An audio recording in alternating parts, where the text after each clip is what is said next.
What is up, everybody? This is Lyle, No Hippie Trucking and Transportation, coming at you from about 60 miles outside of Louisville, Kentucky. And you know what? I could always tell when it's time for me to get off the road, man. All kinds of random shit starts happening. You know, I'm in a bad mood, don't really want to talk to nobody. You know, I'm just right there right now. You know what I'm saying? And this load right here is the load from hell. Now, I knew, you know, if you just been rocking with me a while, you know that I just left or just delivered a load in Florida. Already knew what I was getting out of there. Heavy and cheap, and it was definitely heavy and it was definitely cheap. Not the heaviest load, thank God. We'll get to that in a second. But heavy enough, and like, you know, I'm not even sure if it's paying. Well, I'm losing money on it now. We're going to get to that as well. So, get this load from one of your favorite orange juice places out there. One thing I got to give that town credit for, that whole town smells like, you know, like you're burning a citrus candle or something like that. So that must be a benefit of living out there. But their little raggedy ass railroad crossing out there is what I got an issue with. So I get out to your favorite orange juice place out there and go to check in, and they give me a trailer number of the trailer I'm supposed to be picking up, and I was like, man, that can't be the right number. You know, there's not enough digits. They're like, well, that's the number we got. And as soon as they said it, I realized it was probably an intermodal trailer, and guess what it was? An intermodal trailer. Now, I never drove any of these things. I just know that they don't appear to be in the best condition of the trailers in Prime's fleet. So anyway, I go back there to hook up the trailer. Trailer's all like, you know, now my hours are kind of running a little thin, so I'm in a bit of a hurry. The trailer's like jacked up like a good 2 inches above my fifth wheel. So I'm out here trying to...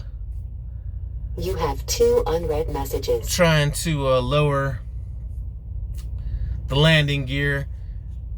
And I give credit to you guys who run these intermodal trailers, especially after dragging this sorry motherfucker for the last... how many miles it's been, just under 900 miles. These things ride like shit. Anyway, I'm in a hurry. I lower the trailer to about what I think, you know, I back up under, but apparently I didn't lower it enough. Jumped the goddamn kingpin. So now I got to mess around with that. Finally, okay. Finally get hooked up to it, trying to raise the landing gear, and this landing gear... man, this shit ain't working right. It's taking me like 10 hours to roll the landing gear up. So anyway, I'm all sweating and shit.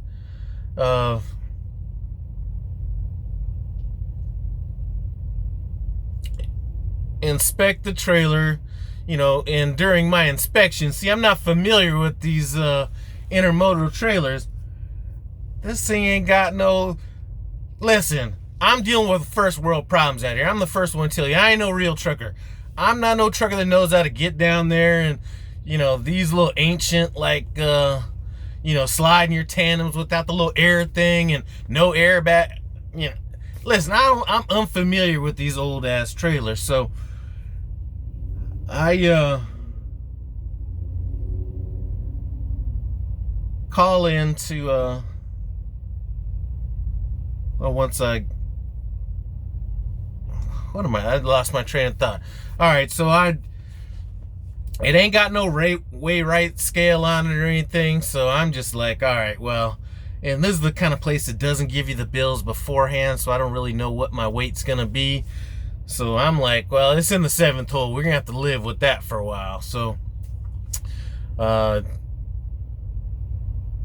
finally get hooked up, leave, go to checkout. They give me the paperwork and it says it's 36,000 pounds. So that gave me a little bit of a breather. So I knew I was going to be okay on my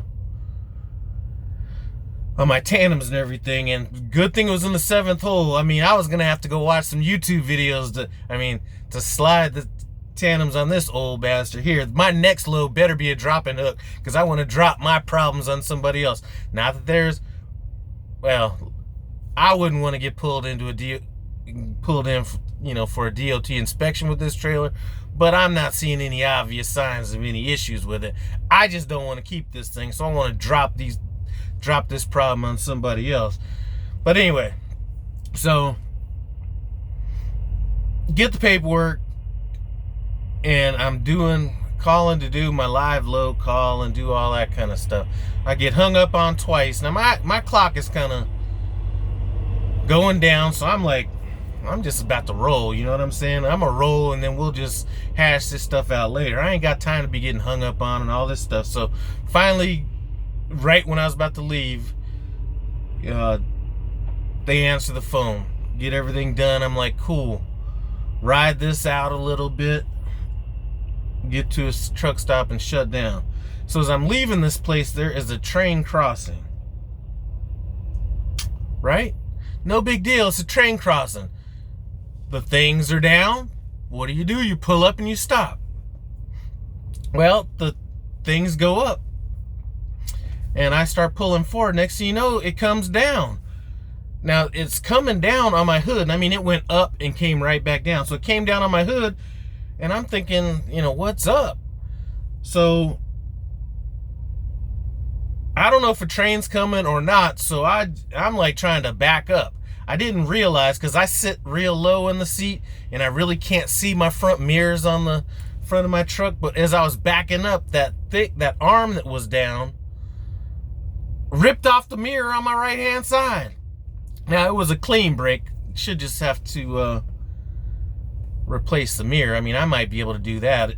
I'm sure roadside would assume I could do it, because if anything goes wrong with any of these trailers or your truck or anything where you're out here, they're out here trying to send you schematics on everything on how to rebuild the engine and all that stuff on the side of the road. So I'm sure the roadside would think that I could get that mirror handled. But anyway, so back up, tear the mirror off. Well, as soon as I back up, the thing goes back up. Now, I don't know if it's going to come back down or not. So I chill out. I get out, look down the railroad tracks. I don't see a train. But by the time I get back in the truck, it's dropping back down again. So I'm like, I sit there for about 3 cycles. And I realize there's an issue with this arm thing. Now, a couple things that kind of crossed my mind, a couple things that, I'm sure that no trucking company is, really wanting anybody to do, but there was enough space for me to do it. So I'm thinking, all right, well, I could do a U-turn in this big ass street and go another direction. Or I could wait. I mean, nothing was going to be a good solution to this. So I let this thing cycle 3 times. Next time it went back up, I just gunned it and went through it. So now, with the cost of probably what this mirror is, that's going to basically negate the entire profit on this damn load. So, it is what it is. You know what I'm saying? This is that lease operator lifestyle. But listen, we did have a good check last week. For some reason, my net fuel cost is a little bit off, and that might, I don't know what happened last week. The week prior, I was number 1 in the fleet manager's fleet, and this week I got to be the lowest of my fleet manager's fleet. And I was driving I was driving 60, 61 miles an hour. If I don't see any benefit from this, we're gonna be going back up to the 65. And one thing I did notice driving slower is, even if you're driving 5 miles an hour faster, generally you're not going to net that entire 5 miles an hour over during the course of the drive. So anyway, that's a totally different story, but I better see some benefit off this. This might keep me from being able to pick up and train. And if I don't get that mirror done, even though I don't look at the mirror on the front of my truck, I'd want to have that done before I pick up somebody, so that might have to be on hold if I can't get that done when I go back home. But Man, if you haven't pulled one of these intermodal trailers, man, these things drive like crap. I mean, I feel like I have lack of control. I can't really explain the way it feels.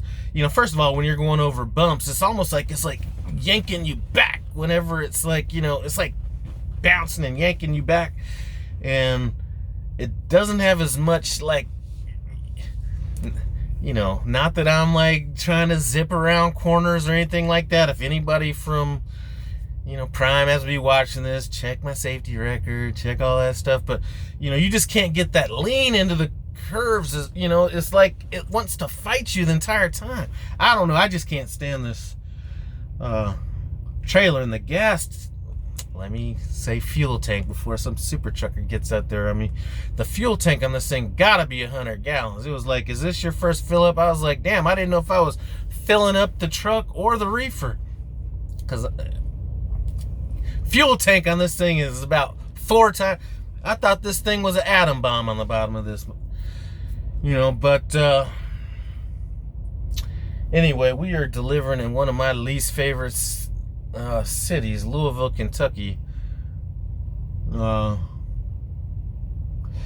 Here in a little bit. I've been trying to get some sleep, but I haven't been able to doze off at all, so I figured I'd knock this video out, then give my wife a call real quick. But I gotta get off this truck. I mean, it's to that point when all this random stuff starts happening that you know that it's time to get off. I don't know what the date is right now. Let's go take a look. But I've been out since the 8th of February, and that's not the longest run. I try to stay out 5 weeks. I delayed going home a little bit because of the snow. But I figure, you know what, that snowstorm has got to be come and gone now, so it's time for me to get home. Because when little stuff like this starts happening, it's like the end of my little 3-month run. As soon as those little things start happening, that's a sign to get your ass off the road. It's March 20th, so by the time I get home, let's say it's like the 25th, 27th, even maybe the 30th. I don't know, but even if I don't go home, or if they're gonna have a problem getting me home, I'm gonna have to I'm gonna have to sit or something to get my mind back right, because this is just not going right. Anyway, what else is there? I ran all night, you know, so this morning or last night I left at 6 o'clock at night and got off the road at about 6 this morning. I took some longer breaks out there because I did notice one thing: when winter comes, the drivers, now I joke around about solar powered drivers, but there are drivers out there that literally do not want to drive like when there's darkness out. And I start noticing that the truck stop, now that it's staying lighter later, a lot of truck drivers that would be shut down at like 5 o'clock or whatever, they're like coming in a lot later, so they're leaving a lot later in the morning. So I wanted to waste, you know, a couple hours on this drive to make sure that some of these guys that got in a little bit later were out. So I was, you know, that kind of worked out well for me. But got to drop off. The worst time to drop off at night, at like 9:30 at night. So then when you get done getting delivered, if you don't have a pre-plan and you don't have anywhere to go, then you got to figure it out. And that's just not a good place or a good time to figure out where you're going. So I don't know, that's about it. Anyway, now I'm driving around with the tore off mirror, and like I said, it's actually a clean break. It's good. It didn't do any damage to the actual housing that I mean, it's just a clean break. So it looks a little stupid right now, but we're gonna get that handled. When I get back home, we are gonna redo all the shit on the truck. See, I let people do do their jobs. I'm gonna have them replace, and I could do this myself. You know what I'm saying?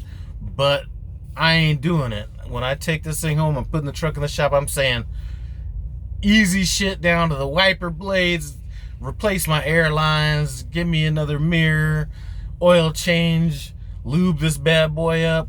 What other stuff could I'm just gonna have them do everything. So when I'm ready to get back out here, I'm ready to get back out here. Anyway, thank you guys for stopping by No Hippie Trucking and Transportation. I appreciate it.